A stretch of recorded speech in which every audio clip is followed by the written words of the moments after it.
Hi, this is Donna here to talk to you about divorce, the good, the bad, and the ugly. And let's face it, nobody wants to get a divorce. It does happen. I've been divorced years ago. I am remarried now, but it's not pretty. It's a difficult situation. It's stressful, and I have a few tips and some information that I have found that may be helpful.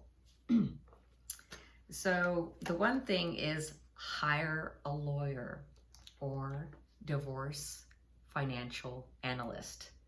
And usually people hire divorce financial analysts when they have lots of properties or monies and stuff to separate and place amongst everybody. The other thing is don't get pregnant. Don't get your wife pregnant. Don't try to get yourself pregnant. It just complicates things. I know you're thinking, why would anybody do that? Well, we sometimes aren't thinking about what's best for the situation, even though divorce may be the best situation or best solution to the problem. Unfortunately, it won't help the problem. It will complicate it. Do change your will. If you guys have a will, change it before you get divorced. Consider collaborative divorce or mediation. For one, it's cheaper than going to the courts and hiring lawyers. If you don't have that much money, consider a different way to come to an agreement and have the divorce annulled under contract between the husband and wife, that they both agree to how things will be afterwards. It saves everybody money, and if you guys can make a decision, which I know is tough, I've been there, that it makes things better in the long run. The other thing is, I had to make a list because there's a lot of stuff. Don't sleep with your lawyer. Now, for me, I was like, oh, I never heard of this. And for others, you may go like, oh, why would I do that? And then some people maybe go, oops, I better not do that, or oops. So anything's possible in any situation, but don't sleep with your lawyer. The other one is don't take it out on your kids. I know sometimes we're not consciously getting our stress out on our kids. It can happen, and it does happen. The other thing is don't use your children as leverage. It's just causing stress and conflict in the relationship. I'll just put it there. Don't use the kids as leverage. It happens on both sides. It's better to just be quiet, and when the anger bubbles up, try not to have things escalate. And if you don't feel safe in your situation, always call the cops, or call the 911, or get to a safe place. Conflict, domestic violence can occur and escalate, especially during separation and divorce. Remember, kids first. Protect the kids. If you're the husband or the wife, your kids are important. We want to make sure that they are safe and in a safe environment. Try to see a marriage therapist. Just try, at least try. One person may say no, they both may say, yeah, what the hell, just try. At least you tried either way. if you can get to a marriage therapist and you don't like your marriage therapist, find a different one that you're both going to be happy with. Don't wait until after the holidays to do the separation or start the divorce proceedings.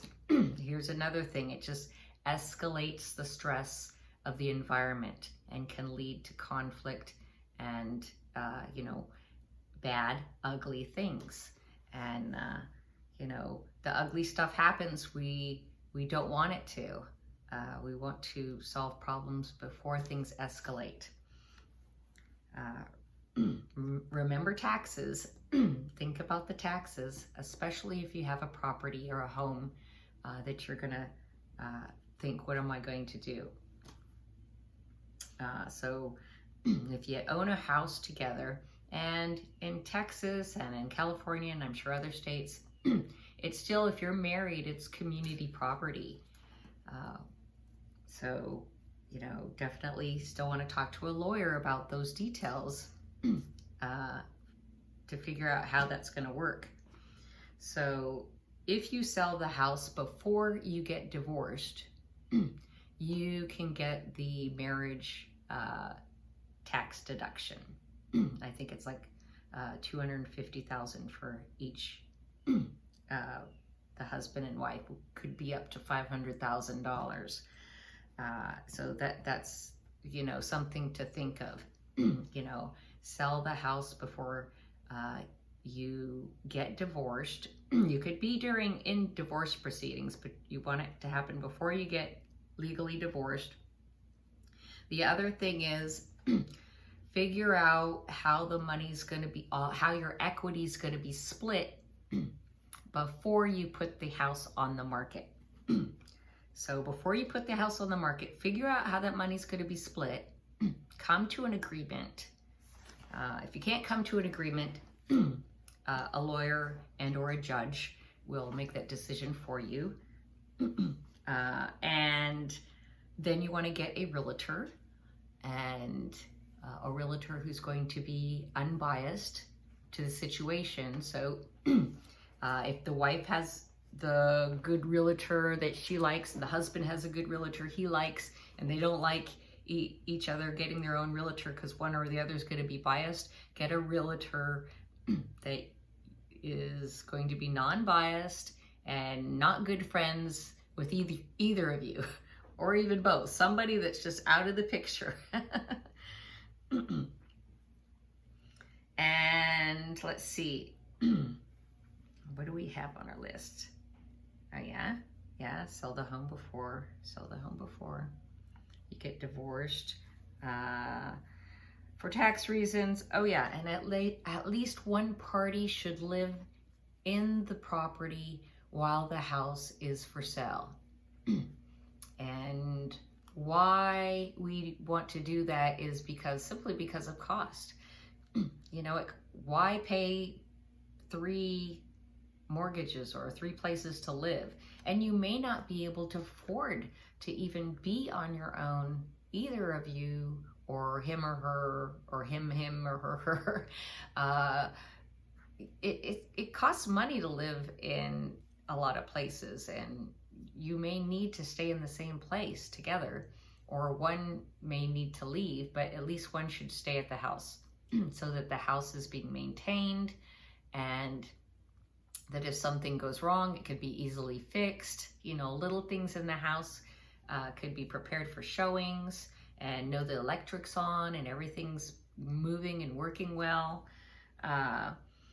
If both of you need to be in the house, obviously, same thing, just try to, the realtor will tell you what you need to do to sell the house and prep the house and maximize your profits to get it sold. That's what a realtor's there for only. All they care about is get that house sold for the max amount of equity for you. And just listen to what the realtor has to say to help you do that. And that will help get that house sold quicker and get your money. And you can both know what you're already prepared to know what you're going to do with the equity and split that so you can go on your separate paths. And that's it. We whipped through that really quick. So I've been divorced before. It's been years and years ago. It was good, it was bad, and it was ugly. And we won't go into details, but I understand. I understand all the ramifications and horrible things that happen in divorce. My parents divorced when I was 17. I've had friends and other family members divorce. You know, it's a situation that, you know, pretty much you don't want to talk about. It's personal, it's difficult, and I think that, you know, we all get stressed and we don't focus on what's important. But the most important thing to do is to focus on your finances and making sure everyone is going to be financially stable to the next place, and have a plan on where you're going and where the kids are going and how that's going to work out. And hopefully things will happen smoothly without too much stress and without too much conflict. But I wish everybody good luck. And as we know, Halloween's in a week. Yay! I'm so excited. I know we're in the virus, but all the kids, I'm sure they're going to wear their masks or some kind of mask. So I'm giving out treats and goodies. I'm so excited. I'll just wear a mask and then they'll wear a mask, whatever. You know, it's going to be wonderful. I'm excited. So happy Halloween, everybody. A week early. I'll tell you happy Halloween until it's Halloween. Bye.